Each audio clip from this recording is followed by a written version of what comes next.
네, 안녕하세요. 제목을 이렇게 심재신 대표님한테 이 토론자를 이렇게 부탁받고는 어떤 얘기를 하면 좋을까 좀 고민을 많이 하다가 이렇게 잡아보았는데 이 얘기는 중간 부분에 들려드리도록 하겠습니다. 저에 대해서 간단히 소개를 드릴게요. 저는 미술심리 상담사로 일을 하고 있고요. 예전에는 복지관이나 뭐 학교들에서 발달장애 주로 갖고 있는 아이들부터 청소년 성인분들을 많이 만났고요. 지금은 주로 이제 통합교육이라고 이제 장애 비장애 같이 수업하는 활동들을 많이 하고 있고, 또 부모님들을 만나서 이렇게 마음 돌봄 수업을 하고 있고, 또 학교에서 교육이 들어오거나 아니면 발달장애 아동들이나 통합교육 아동들을 위한 수업 자료나 아니면 그런 자문 활동들을 많이 하고 있습니다. 이 책은요, 느려도 괜찮아 빛나는 너니까라는 책인데요. 저희 둘째가 지금 초등학교 4학년 11살인데 지적장애와 뇌전증을 갖고 있습니다. 그래서 맨 처음에 열성 경련으로 대발작을 했고요. 그리고 나서는 열성 경련일 때는 뇌전증이라는 단어를 한 번도 찾아보거나 듣지를 못했어요. 그때는 그냥 의사 선생님은 열성 경련이다, 몸이 커지고 신체가 건강해지면 괜찮다라고만 얘기를 해줘서 그때까지도 한 번도 뇌전증이란 단어를 들어보지도 않았고, 그러다가 이제 열 없이 경련을 하게 되면서부터는 아예 진료 방향이 이렇게 바뀌더라고요. 그러면서 이제 그때도 의사 선생님이 뇌전증이라는 말씀을 안 해주시고 진단 코드에서 제가 검색을 해서 상세불명의 뇌전증이구나 라는 것을 알게 되었습니다. 노뉴는 약을 복용하기 전까지는 계속 대발작을 했어요. 아이가 서 있다가 갑자기 나무 토막 쓰러지듯이 그냥 90도로 그냥 쓰러져서 경련을 하기 시작하는데, 보고 있는 부모의 입장에서는 정말 이러다가 갑자기 숨이 멎을 것 같은 공포가 밀려옵니다. 그리고 이 아이는 제가 아는 아이가 아닌 것 같아요. 조금 비약적이지만 엑소시스트에서 이렇게 귀신 들린 그런 모습 정도까지도 상상이 되는 것 같아요. 그래서 그 모습을 보고 있으면 굉장히 두려움에 휩싸이는 순간들이 있었는데, 약을 복용하면서 나서부터는 본인이 인지를 하기 시작했어요. 그래서 엄마 나 이상해요 라고 말은 할 수는 없지만 엄마를 찾을 수 있는 정도가 되면서부터 자기 몸 키로수에 맞는 약이 이렇게 증량할 때까지 경련을 계속했지만 대발작은 하지 않았어요.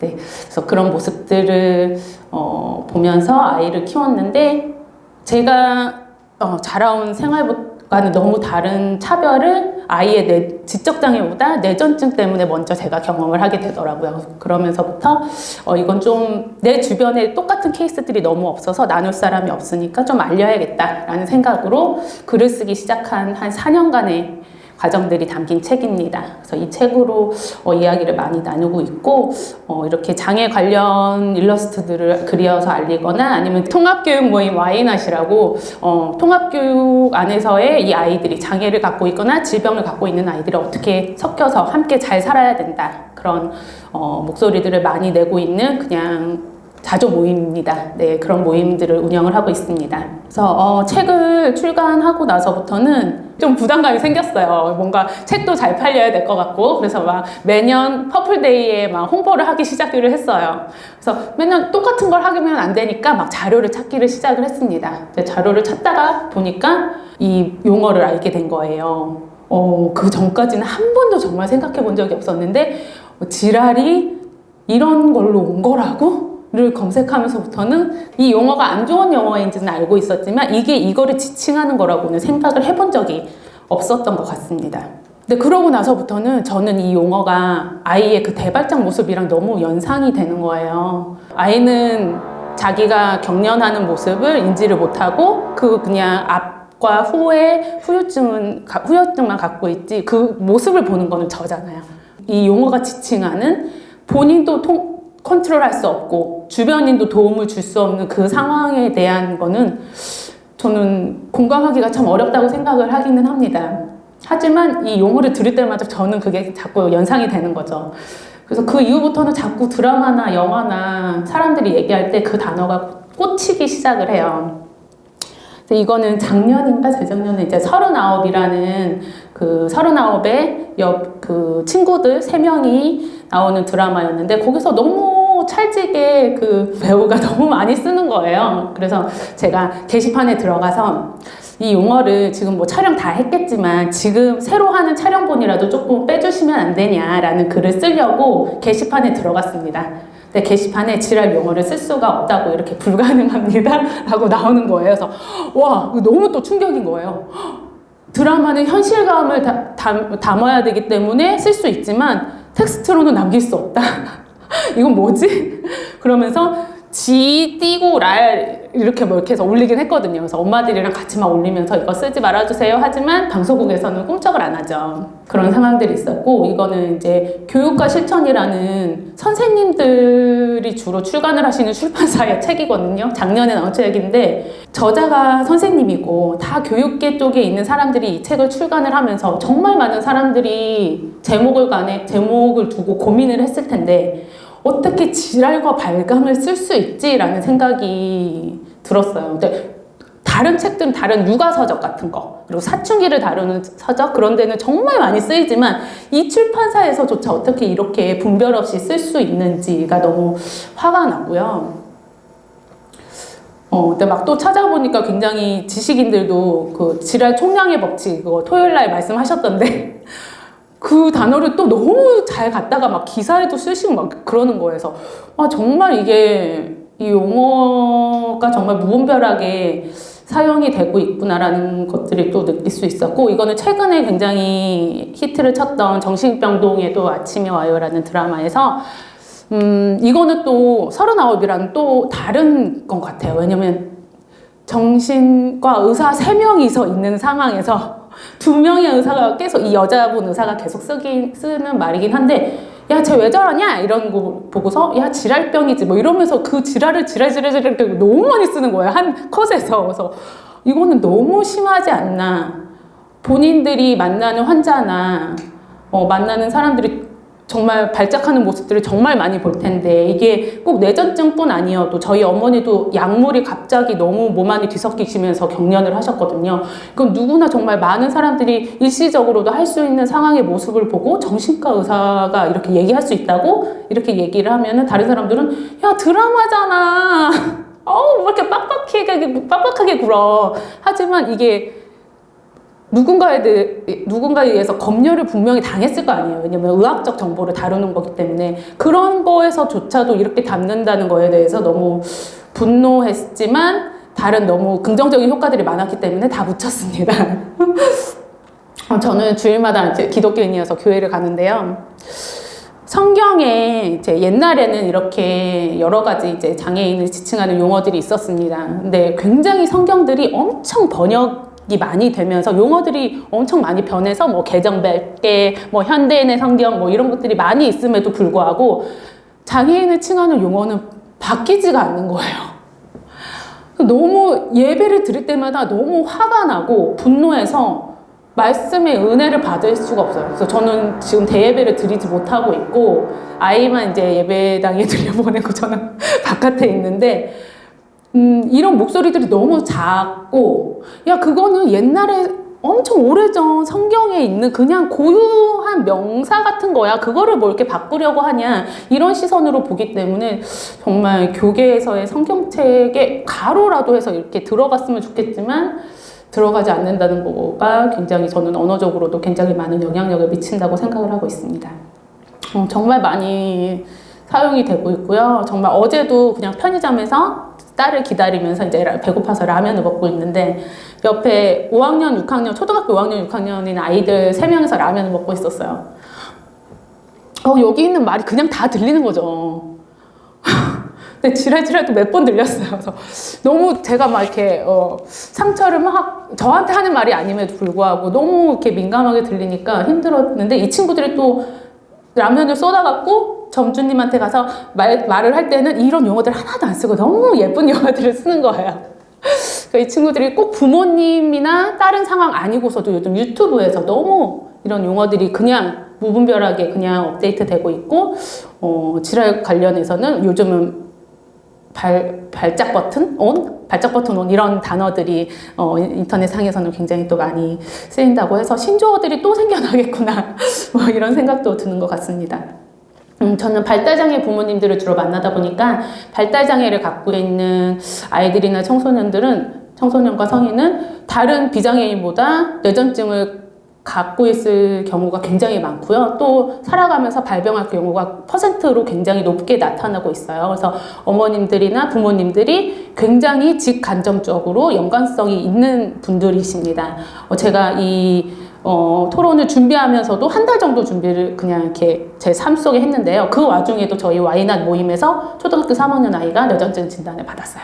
지금 뇌전증이 먼저 발병했던지 장애 진단을 받고 그 후에 발병하든지 정말 많은 퍼센트로 뇌전증이 발병함에도 불구하고 그게 정말 저같이 대발작을 보지 않고는 소발작은 그냥 뭐 눈 껌뻑껌뻑 하거나 이렇게 물건을 떨어뜨리거나 자면서 조금 흔들리거나 하는 정도로는 질환에 대한 용어가 체감으로 느껴지지가 않습니다. 그래서 너무 많이 써요. 그냥 밥 먹으러 가서도 너무 많이 쓰는 거예요. 근데 제가 그때마다 야, 그 용어는 이 용어야. 안 썼으면 좋겠다. 우리 아이들을 이렇게 지칭한 용어일 수도 있는데, 뭐 이렇게 얘기를 하면 그 모임이 이루어지지 않겠죠. 파토 나겠죠?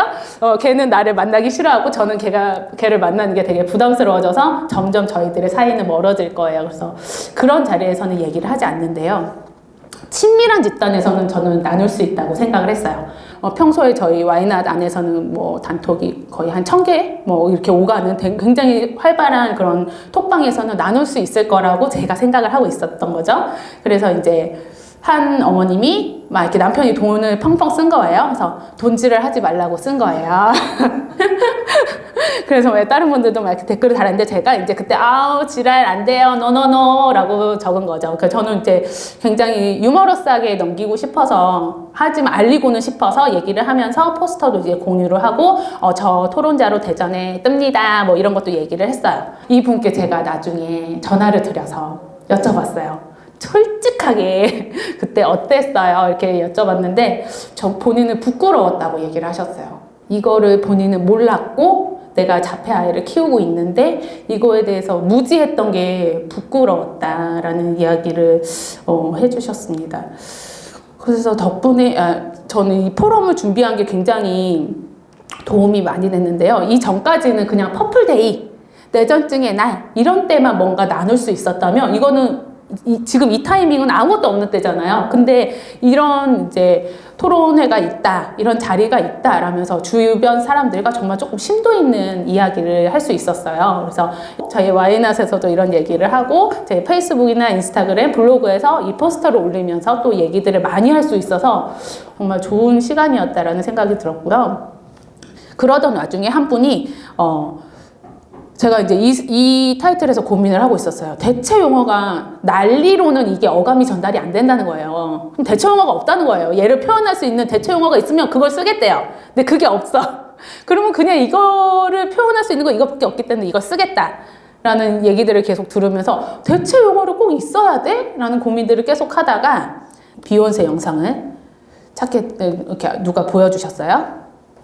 네, 이 영상을 보여주면서 또 너무 충격적인 거예요. 이렇게 영향력 있는 가수가 저는 바뀐 가사를 알지는 못하지만 이 의미를 담고 있는 대체 용어를 썼을 것 같지는 않거든요. 아예 다른 용어를 갖고 왔을 것 같은 생각이 들어서 그러면 안 쓰면 되지 않을까? 왜냐면 그 용어 자체가 갖고 있는 게 비속어고 요게 의미를 담고 있다면 그 용어를 점점 안 쓰면 되지 않을까라는 생각을 하게 되었습니다. 그래서 제가 2019년도에 이 김재훈 님이 그때 한창 카레로 뜨셨었어요. 와이프가 맨날 카레를 주는 거죠. 그래서 해시태그에 강황장애를 굉장히 많이 쓰셨습니다. 근데 순간 너무 불편한 거예요. 김재훈 팬인데 그 피드를 이제 계속 보기가 어려운 거죠. 그래서 댓글로 저도 한번 소심하게 달았어요. 그래서 김재훈 님이 너무 죄송하다. 몰랐다. 그냥 다른 분들이 써주니까 우스갯소리로 저도 그냥 썼는데 그게 어머니한테 상처가 된다면 쓰지 않는 게 맞는 것 같다. 다시는 쓰지 않겠다. 죄송하다라고 DM을 보내주셨어요. 그래서 그 다음부터는 이 해시태그를 달아주시지 않으셨고 이 검색어로 했을 때도 2016년, 17년도 자료가 검색이 될 뿐이지 2019년도의 자료들은 없더라고요. 그래서 저는 이게 대체 용어를 찾지 않으셨거든요. 강황 어쩌고를 쓰지 않으셨어요. 그냥 그 용어를 그냥 사라지게 해주신 것 같아요. 그래서 저는 이게 대체 용어를 찾을 수 없다면 아예 안 쓰는 게 좋지 않을까. 그래서 또 자료를 찾다 보니까 유재석 님이 유튜브에서 옆에 계셨던 분이 막, 형, 이렇게 편한 자리에서는 그냥 욕도 쓰시고 편하게 하세요. 이러니까 나는 편한 자리에서도 쓰기 싫어. 어느 순간 그 욕도 듣기 싫고 내가 쓰는 것도 싫어 라고 말씀을 해주셨더라고요. 그래서 저는 이런 것들이 계속 더 널리 꼭 지랄 용어 하나만 갖고 얘기하지 않고 그런 욕을 좀 더 덜 쓰는 사회가 되는 걸로 같이 간다면 조금 영향력이 있지 않을까, 좀 사람들의 마음을 바꿀 수 있지 않을까 하는 생각들을 했습니다. 그래서 이런 토론회든 뭐든 꾸준히 알릴 수 있는 기회들이나 자리들이 마련되는 건 굉장히 좋은 것 같고요. 이벤트나 캠페인 같은 게 조금 밝게 이루어졌으면 좋겠다라는 얘기도 많이 들었어요. 너무 이제 장애나 아픔이나 이런 거에 들어가면 우울해지고 슬퍼지고 이러니까 조금 밝게 재밌는 걸로 이렇게 뭔가 나눌 수 있는 거면 사람들이 어디선가 이런 게 나눠지면 본인도 스스로 누가 이렇게 지적질해 주는 게 아니라 본인 스스로 받아들여서 하는 거는 훨씬 더 잘 바꿀 수 있잖아요. 그런 것들이 있으면 좋겠다라는 생각이 들었고, 점점 세상은 언어에 민감성을 갖기 시작했다고 생각을 하거든요. 그래서 EBS에서 문해력으로 접근한 프로그램이 있었더라고요. 문해력으로 이 언어를 접근하셔서 내가 사용하는 용어가 어떤 뜻인지를 아는 것은 굉장히 중요하다. 그게 사람과 소통하는 매체이기 때문에 중요하고, 내가 어떤 말을 하는지를 이해하는 것은 문해력이 굉장히 중요하다는 포인트로 가게 되면 저는 조금 이렇게 꼭 이렇게 직접적인 거 아니어도 이렇게 접근할 수 있는 게 굉장히 긍정적인 방향으로 갈 수 있다고 생각이 들어서 이런 토론회에 초대해 주셔서 너무 감사드립니다. 네, 저는 이상으로 마치도록 하겠습니다. 네.